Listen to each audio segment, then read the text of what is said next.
the doorbell rings. And before you even reach for the handle, something inside you quietly says, "Please, not today." It's a feeling many people never admit out loud.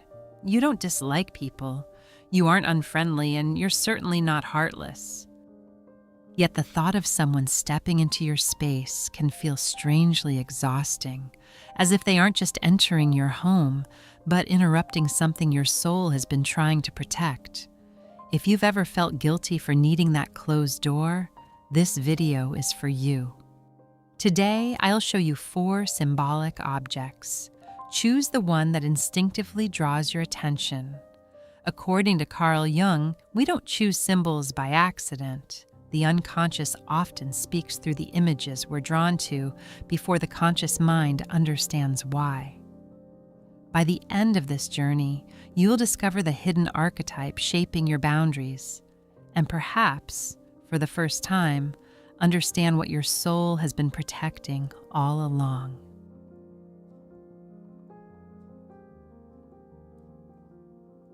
Before we reveal what each object means, let's pause for a moment. Carl Jung, the founder of analytical psychology, believed that the unconscious mind rarely speaks through logic. Instead, it speaks through symbols. Long before we can explain what we feel, we are already drawn toward images that quietly reflect our inner world. That is why Jung believed our deepest psychological patterns often reveal themselves through the symbols we instinctively choose. Today, in front of you are 4 objects: a key, a candle, a locked diary, and a closed door. Don't choose the one you think is the most beautiful, the most meaningful, or the one you believe you should choose. Instead, notice which object quietly pulls your attention first. Trust your first instinct. Your unconscious often recognizes something long before your conscious mind can explain it, because this choice isn't revealing your personality. It's revealing the unconscious protector that awakens whenever someone crosses your personal space, whether that space is your home, your time, your energy, or your emotional world. Take a few seconds. Look at each object carefully. Which one feels as though it already belongs to you? Once you've made your choice, stay with me until the end. Even if you've already found your object, listen to every archetype. Jung believed we all carry many archetypal patterns within us, but one usually speaks the loudest in a particular season of life.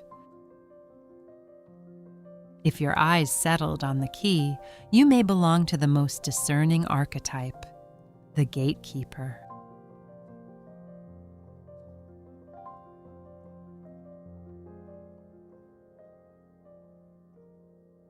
People often misunderstand you. Some have called you distant, reserved, difficult to get close to.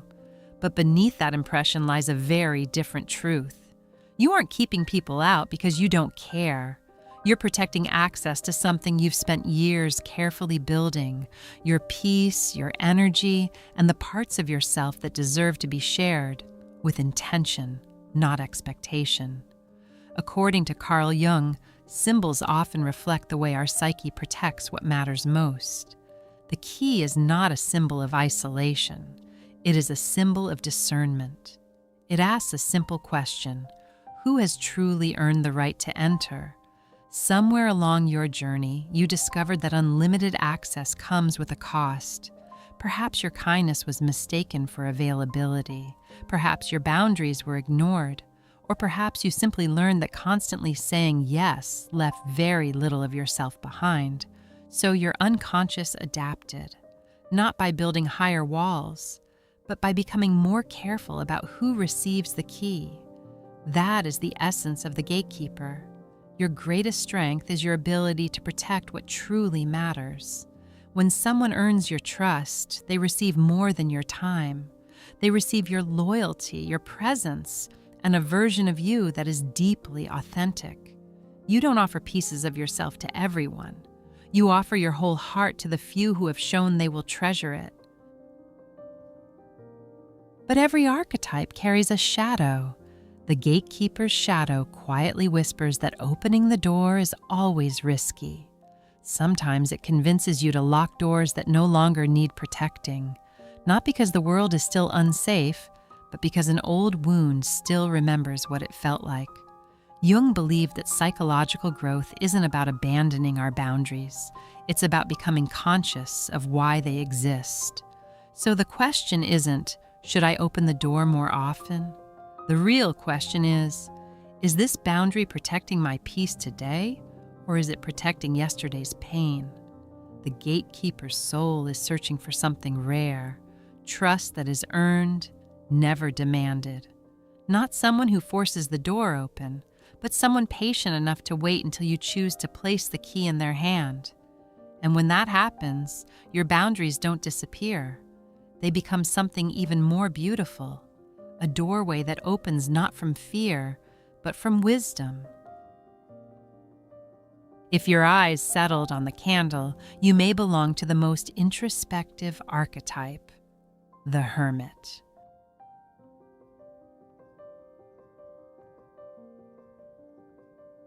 Your choice was probably never about the candle itself. It was about the quiet flame. Because more than anything else, your soul longs for stillness. People may assume you dislike company, that you isolate yourself, that you spend too much time alone. But that isn't the truth. You don't withdraw because you reject people. You withdraw because your inner world needs room to breathe. Carl Jung described introversion not as shyness, but as the natural movement of psychic energy. While some people are renewed by conversation and activity, others regain their strength through reflection, silence, and solitude. If you chose the candle, you may be one of those people. You notice things that others overlook. The pause before someone answers, the emotion hidden behind a smile, the tension that fills a room long before anyone speaks. Your unconscious is constantly absorbing what your conscious mind hasn't yet put into words. That is both your gift and your burden. Because every conversation asks something of you. Every unexpected visit brings another emotional atmosphere into the sanctuary you've been quietly rebuilding. It isn't the person who exhausts you. It's everything your soul instinctively begins to carry the moment they arrive. That is why your home feels sacred. It is more than a place to live. It is where your thoughts settle, where your emotions untangle themselves, where your unconscious finally has permission to speak. The hermit's greatest strength is profound self-awareness. While many people spend their lives escaping silence, you have learned to sit beside it. Within that silence, you discover patterns, heal old wounds, and slowly become more honest with yourself. Jung called this the path of individuation, the lifelong journey of becoming who you truly are beneath every expectation, every role, and every mask. But even the hermit carries a shadow. Sometimes the desire for solitude quietly becomes fear of interruption. The same silence that restores you can also become a place where difficult conversations are postponed, relationships drift, and opportunities quietly pass by. Not because you lack courage, but because solitude always feels safer than uncertainty. The beautiful lesson of the hermit is this: you are not meant to abandon your quiet. You are meant to protect it wisely. Real peace isn't found by closing every door. It is found by knowing which doors can remain open without disturbing the flame within. The hermit's soul is searching for something deeply rare, someone who understands that silence is not emptiness, someone who doesn't mistake your need for space as rejection, someone who can simply sit beside you without asking you to become louder, busier, or someone you're not. Because your greatest longing has never been to be left alone. It has been to find someone who makes solitude feel shared. And when that happens, your quiet no longer becomes a place of retreat. It becomes a place where genuine connection can finally begin. This archetype is designed to deliver the strongest emotional validation in the video. Rather than framing solitude as avoidance, It reframes it as a meaningful psychological need, while still acknowledging the hermit's shadow and ending on an aspirational note of authentic connection. If your eyes settled on the locked diary, you may belong to the most emotionally guarded archetype, the hidden heart.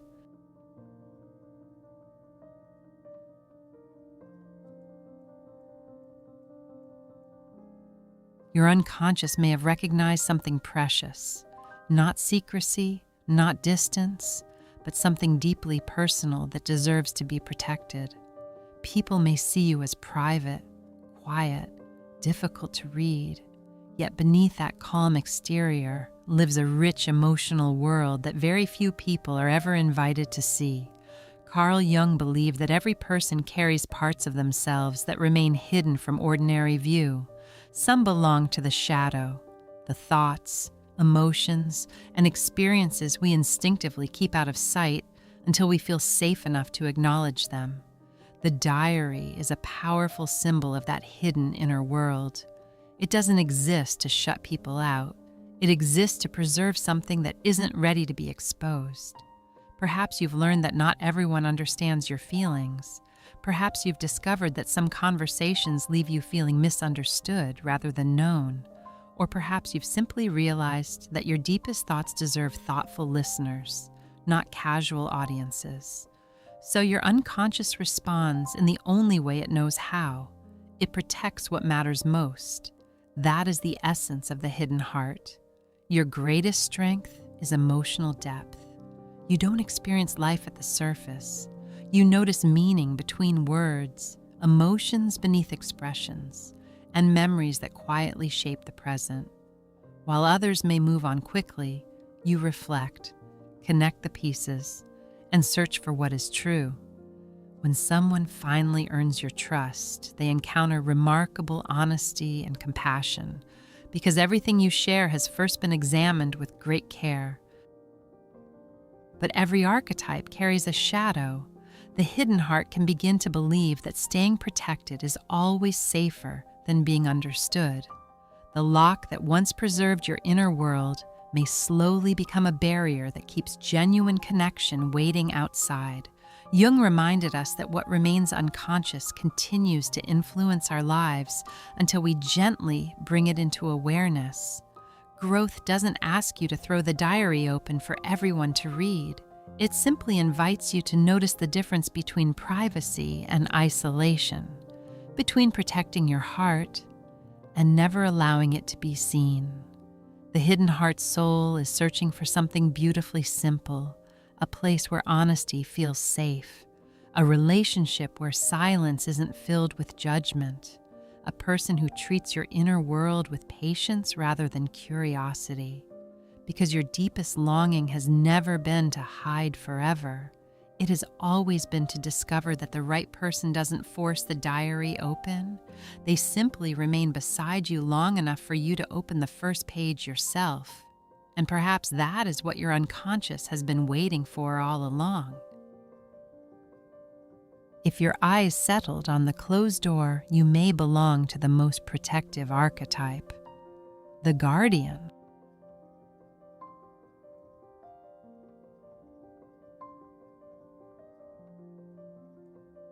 Your unconscious may have recognized something many people overlook. A closed door isn't always keeping someone out. Sometimes it's protecting something precious on the other side. People may think you're distant, unavailable, even overly protective of your time, but they rarely see what you're actually trying to preserve. Your peace, your focus, your emotional balance.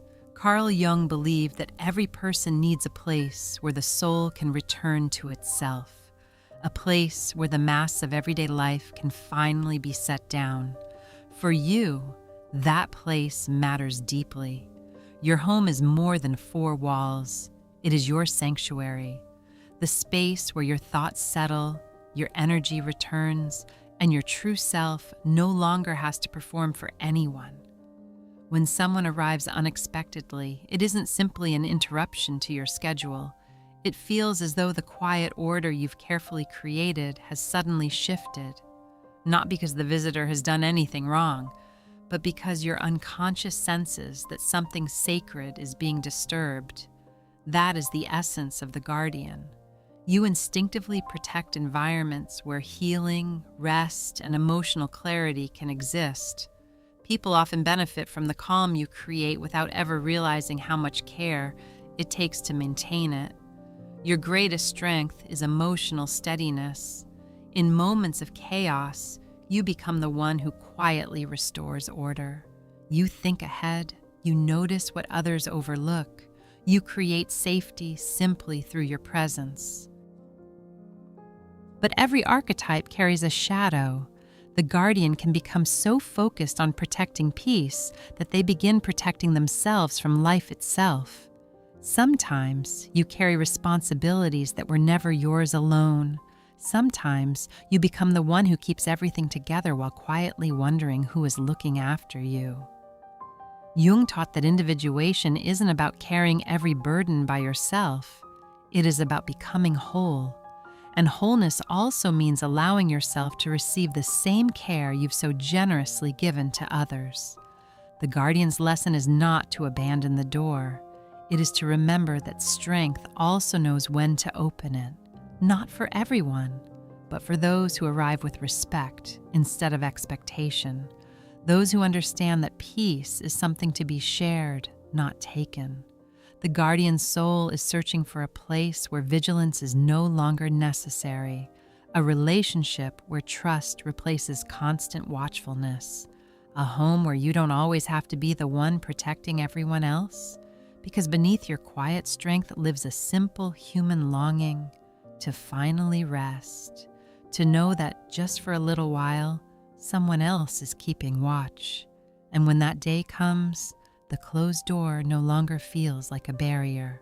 It becomes a welcome, one that opens freely, not from obligation, not from fear, but from a deep sense of safety, trust, and peace.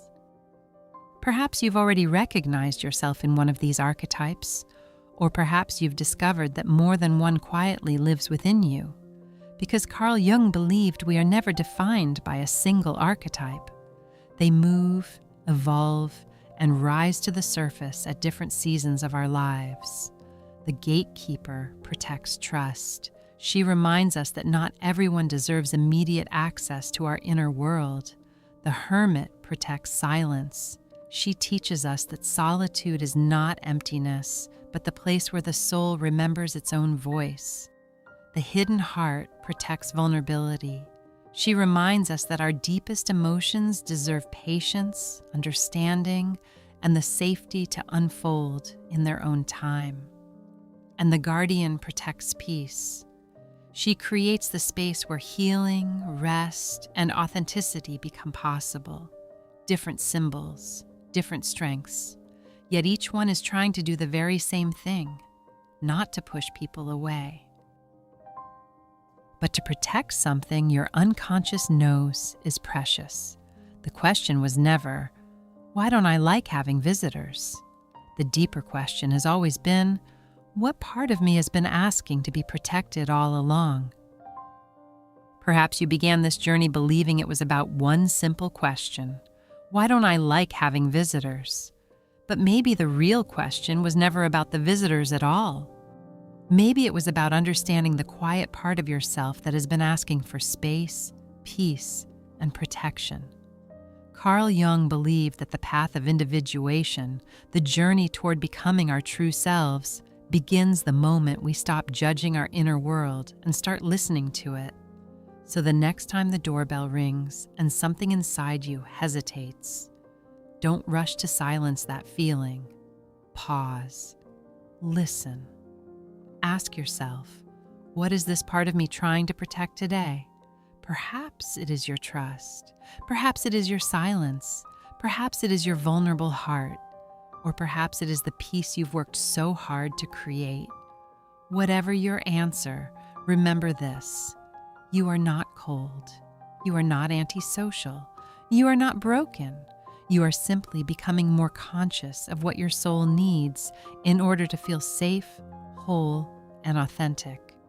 If this reflection resonated with you, I'd love to know which object you chose and how closely your archetype described you. Share it in the comments below. And if you'd like to continue exploring the hidden patterns of your unconscious through Carl Jung's psychology, subscribe and join me on the next journey. Until then, take care of your inner world.